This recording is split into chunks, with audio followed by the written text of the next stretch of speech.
sit by myself talking to في حاجات تتحس وما تتقالش وإن جيت أطلبها أنا مقدرش. Hay momentos de Taiku que simplemente te dejan sin palabras, donde ni siquiera hace falta buscar explicaciones, porque lo que acabas de ver habla por sí solo. Es ese tipo de instantes en los que todo parece salirse de lo común, tanto que no puedes hacer otra cosa más que quedarte en silencio, presenciando lo que acabas de presenciar. Son momentos que te hacen volver a verlos una y otra vez, solo para asegurarte de que realmente sucedieron. Y lo más curioso es que, mientras más los ves, más preguntas surgen, porque no son coincidencias, no son simples ocurrencias entre amigos, son hechos que provocan una reacción inevitable, esa sensación que se te queda en el pecho y no se va fácilmente. El día que Jungkook dijo que no era de los que decían te amo primero, y luego fue directamente a decirle a Taehyung que era adorable cuando se enojaba y empezaba a escribirle mensajes diciéndole que era el mejor y que lo amaba, a pesar de que Taehyung lo había insultado por colgar el teléfono, realmente me dejó demasiado sorprendido. No fue un momento imposible de explicar ni algo que no pudiéramos comentar, pero definitivamente nunca esperé que Jungkook le repitiera tantas veces que lo amaba,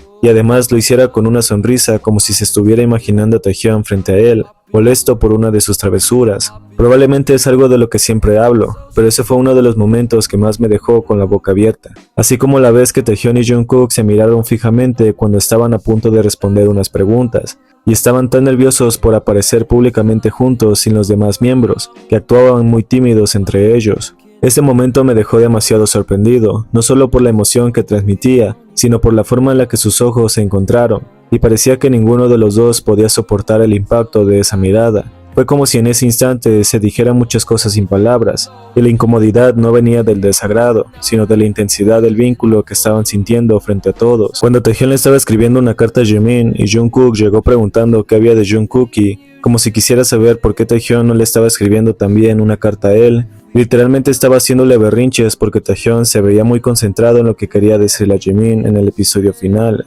Pero era obvio que Jungkook solo quería molestarlo y jugar con él, ya que no parecía tener otro motivo más que llamar su atención en ese momento. Incluso se refería a sí mismo en tercera persona como Jungkookie, lo cual lo hacía ver aún más como si buscara que Taehyung lo notara. Este momento me sigue pareciendo uno de los más sorprendentes porque Jungkook no tenía necesidad de interrumpir esa dinámica, pero lo hizo de una manera juguetona, como si no pudiera evitar intervenir cuando Taehyung estaba centrado en otra persona, mientras Hobi los observaba con complicidad, siendo definitivamente un hecho tan presente para mí, tanto como lo fue la vez que Jungkook no pudo evitar rodar los ojos justo cuando Taehyung comenzó a imitar a la chica que los entrevistaba, y ambos simplemente se reían entre sí, siendo que Jungkook para ese momento lo pasó de la manera más seria y callada en lo que pudimos verlo, como si le hubiera resultado difícil ocultar el mal humor que eso le causó. Aunque la chica fue muy amable con todos ellos durante la entrevista, la actitud de Taehyung no ayudaba en la reacción tan evidente de Jungkook, ya que la imitación se dio justo en medio de un ambiente que parecía requerir más formalidad.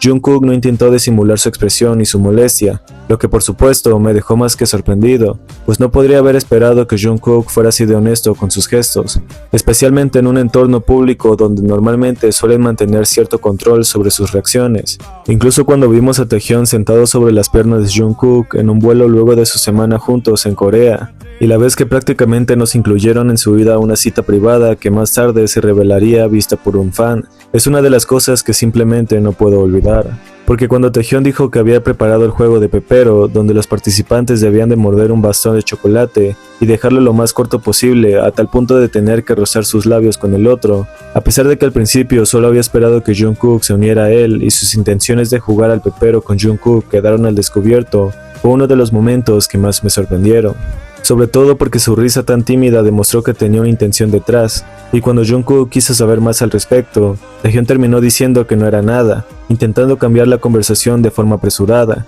porque era evidente que había revelado algo mucho más grande, que no se podía decir en cámaras, y el hecho de que Jungkook siguiera cuestionando, aunque fuera de forma ligera, solo reforzó la idea de que Taehyung lo había dicho por algo. Y mientras Jimin también lo ayudaba a desviar el tema, fue uno de los hechos más fuertes para mí, porque la situación se desarrolló en un contexto donde no parecía haber espacio para una explicación clara, pero aún así todos los presentes entendieron que había algo que no se debía mencionar. Es precisamente eso lo que hace que todo parezca más auténtico, porque incluso sin grandes declaraciones o pruebas visibles, hay una continuidad en su comportamiento que sigue hablando por sí misma. Pues no hace falta que haga miles de demostraciones, los pequeños actos dicen más que las palabras, y eso hace que me siga sorprendiendo estos hechos que no puedo olvidar, porque Taekook es así de real.